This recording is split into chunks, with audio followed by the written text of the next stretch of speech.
Top 5 des meilleurs entraîneurs d'équipe nationale. Bienvenue sur notre chaîne. Aujourd'hui, nous allons découvrir les 5 meilleurs entraîneurs des équipes nationales, classés par ordre croissant. Préparez-vous pour du suspense, car on ne révèle le numéro 1 qu'à la fin. On va parler tactique, leadership et bien sûr, victoire. Ces hommes ont marqué l'histoire du football, alors accrochez-vous, ça va chauffer. Restez avec nous pour en savoir plus sur ces légendes du football. On commence notre classement avec un coach qui a vraiment fait le tour du monde, Carlos Queiroz. Le Portugais a dirigé 3 équipes nationales différentes sur 3 continents, le Portugal, l'Iran et la Colombie. Ce qui est impressionnant avec Queiroz, c'est sa capacité à s'adapter à des cultures et des styles de jeu complètement différents. Il a mené l'Iran à 2 Coupes du Monde, ce qui n'est pas facile du tout. En Colombie, il a su tirer le meilleur d'une génération dorée de joueurs. Avec 94 victoires en 144 matchs, Queiroz est un coach expérimenté et respecté dans le monde entier. En 4e position, on retrouve un visage familier pour les fans de l'équipe de France, Didier Deschamps. Dédé, comme on l'appelle, a lui aussi été un grand joueur avant de devenir un grand entraîneur. Il a pris les rênes de l'équipe de France en 2012 et depuis, c'est une histoire de succès. Il a mené les Bleus à la finale de l'Euro 2016 et surtout à la victoire en Coupe du Monde 2018 en Russie. Avec 89 victoires en 142 matchs, Deschamps est le sélectionneur français le plus titré de l'histoire.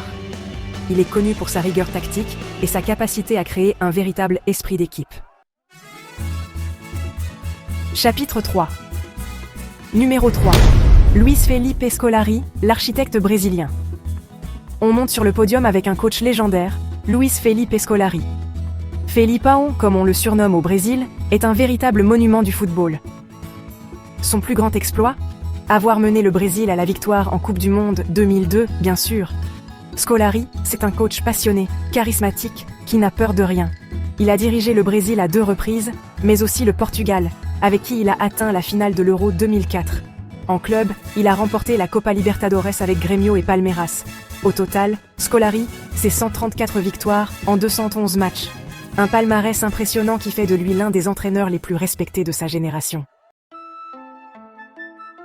Chapitre 4. Numéro 2. Vicente Del Bosque, le maître du tiki-taka. Juste avant de dévoiler notre numéro 1, on s'arrête en Espagne avec un coach qui a marqué son époque, Vicente Del Bosque. Del Bosque, c'est l'homme qui a mené l'Espagne au sommet du monde. Sous sa direction, la Roja a remporté l'Euro 2008, la Coupe du Monde 2010 et l'Euro 2012. Un triplé historique qui restera à jamais gravé dans les mémoires. Son secret ? Un jeu fluide, basé sur la possession de balles, le fameux tiki-taka. Avec 114 victoires en 148 matchs, Del Bosque est l'un des sélectionneurs les plus titrés de l'histoire. Chapitre 5. Numéro 1. Joachim Löw, le bâtisseur allemand. Et le grand gagnant de notre classement est Joachim Löw. L'entraîneur allemand prend la première place après avoir révolutionné le football de son pays. Löw a pris les rênes de la Mannschaft en 2006 et l'a conduite à la victoire en Coupe du Monde 2014 au Brésil. Son équipe, jeune et talentueuse, a pratiqué un football offensif et spectaculaire qui a conquis le monde entier. 124 victoires en 189 matchs, c'est le bilan exceptionnel de Joachim Löw. Il a su créer une véritable identité de jeu pour l'Allemagne et a permis à une génération dorée de joueurs d'exprimer tout son potentiel. C'est tout pour aujourd'hui. Voilà, notre top 5 des meilleurs entraîneurs d'équipe nationale est terminé. 5 hommes, 5 styles, mais une seule passion, le football. Alors, êtes-vous d'accord avec notre classement ? Qui auriez-vous mis à la première place ?